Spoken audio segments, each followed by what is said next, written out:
Hello नमस्कार दोस्तों, welcome to my YouTube channel. आज हम लोग बाल विकास एवं शिक्षा शास्त्र से संबंधित 10 इंपॉर्टेंट ऑब्जेक्टिव क्वेश्चन डिस्कशन करेंगे। तो अगर आप हमारे चैनल पर नए हैं तो चैनल को सब्सक्राइब जरूर करिए। तो चलिए देखते हैं। पहला क्वेश्चन ये रहा आपके सामने।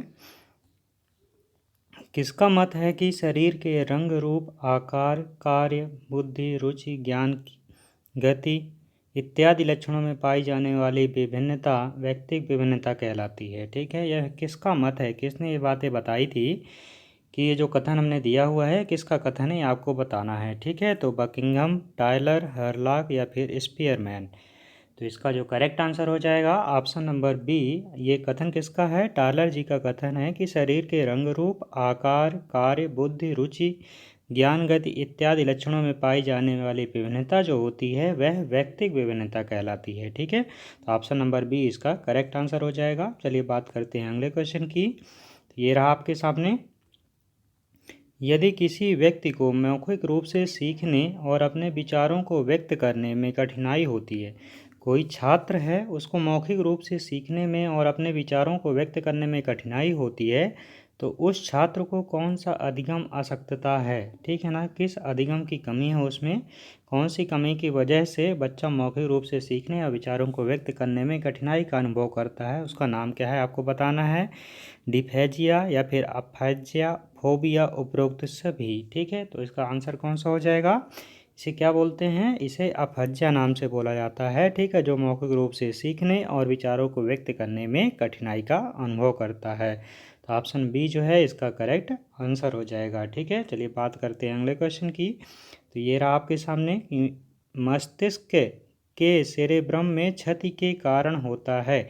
मस्तिष्क का जो सेरेब्रम पार्ट होता है उसमें क्षति अगर हो जाती है तो उसके कारण कौन सी बीमारी होती है? ठीक है, डिसलेक्सिया, डिस्ग्राफिया, अप्रैक्सिया या फिर अफेज्या। ठीक है, तो कौन सा आंसर इसका सही हो जाएगा?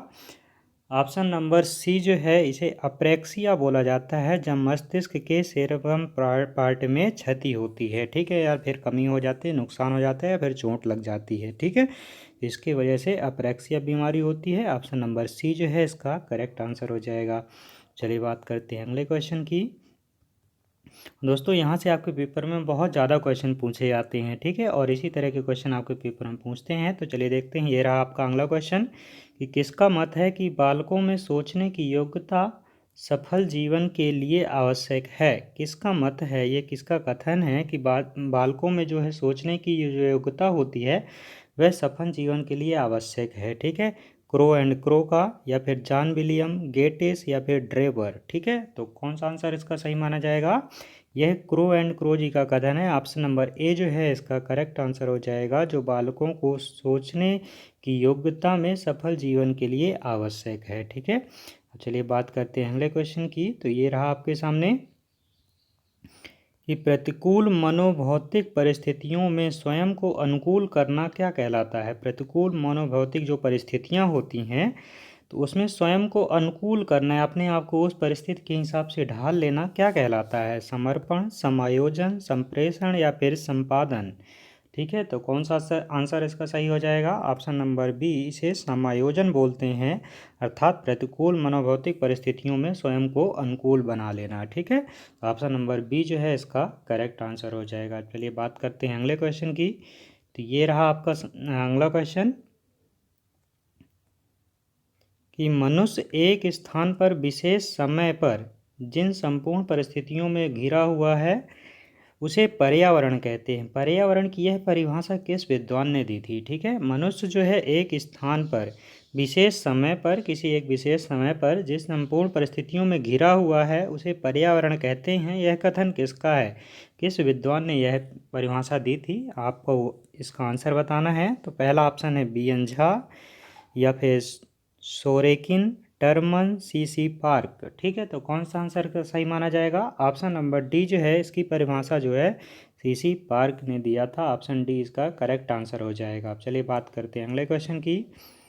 ये रहा आपके सामने कि सामाजिकरण एक सामाजिक एवं मनोवैज्ञानिक प्रक्रिया है। कैसी प्रक्रिया है? एक सामाजिक एवं मनोवैज्ञानिक प्रक्रिया है।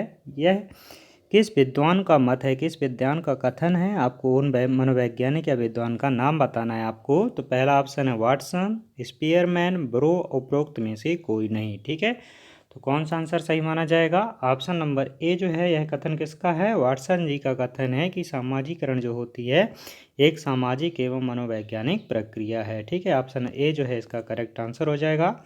अब बात करते हैं अगले क्वेश्चन की। तो ये रहा आपके सामने कि बुद्धि एक मानसिक योग्यता है। बुद्धि कैसी योग्यता है? एक मानसिक योग्यता है जिसके द्वारा हम किसी उद्देश्य की पूर्ति या फिर किसी समस्या का समाधान करने के लिए संबंधित वस्तुओं एवं विचारों को सोचते हैं। यह किस विद्वान का मत है? ठीक है, किस विद्वान ने कहा था कि बुद्धि एक मानसिक योग्यता है जिसके द्वारा हम किसी उद्देश्य की पूर्ति करते हैं, अपने लक्ष्यों की प्राप्ति करते हैं और किसी समस्या का समाधान करने के लिए संबंधित वस्तुओं एवं विचारों को सोचते हैं। यह किस विद्वान का मत है? पहला ऑप्शन है पाई, क्रो, लांडो या फिर रेक्स नाइट। ठीक है, तो कौन सा ऑप्शन इसका सही माना जाएगा?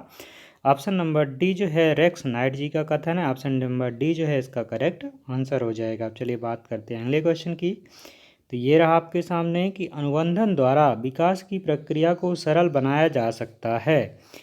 ये आपसे पूछ रहा है हाँ या नहीं, यस या नो में आपको आंसर देना है कि अनुबंधन द्वारा जो है विकास की प्रक्रिया जो होती है उसको सरल बनाया जा सकता है। तो हाँ, नहीं कह नहीं सकते या फिर उपरोक्त में से कोई नहीं। अगर आपने पढ़ा होगा तो इस क्वेश्चन का आंसर आप दे सकते हैं आसानी से। तो कौन सा आंसर इसका सही माना जाएगा? हाँ, अनुबंधन द्वारा। ऑप्शन नंबर ए जो है इसका करेक्ट आंसर हो जाएगा। अर्थात अनुबंधन द्वारा विकास की प्रक्रिया को सरल या फिर इजी बनाया जा सकता है। ठीक है, अब चलिए बात करते हैं वीडियो के लास्ट क्वेश्चन की। तो ये रहा आपके सामने कि भाषाई सापेक्षता प्रकल्पना के प्रतिपादक हैं। भाषाई सापेक्षता जो होती है, भाषाई सापेक्षता प्रकल्पना के प्रतिपादक किसे माना जाता है? ठीक है, जीन पियाजे को, हॉर्प को, ब्रेन या फिर स्किनर। कौन सा ऑप्शन इसका सही माना जाएगा? ऑप्शन नंबर बी जो है भाषाई सापेक्षता प्रकल्पना के प्रतिपादक हॉर्प को बोला जाता है। ऑप्शन बी इसका करेक्ट आंसर हो जाएगा। तो दोस्तों इस तरह हमारा वीडियो कंप्लीट हुआ। आपको वीडियो कैसा लगा कमेंट बॉक्स में ज़रूर बताइएगा। दोस्तों आप लोग मैसेज नहीं करते हैं, प्लीज़ कमेंट ज़रूर करिए कैसा लगा आपको वीडियो। तो इससे क्या है, हमें आप अगर वीडियो को लाइक करते हैं, शेयर करते हैं तो हमें एक मोटिवेशन मिलता है और इसी तरह के नए नए वीडियो हम आपके लिए बनाकर लाते रहेंगे। तो अगर आप हमारे चैनल पर नए हैं तो चैनल को सब्सक्राइब जरूर करिएगा। Okay, thanks for watching this video.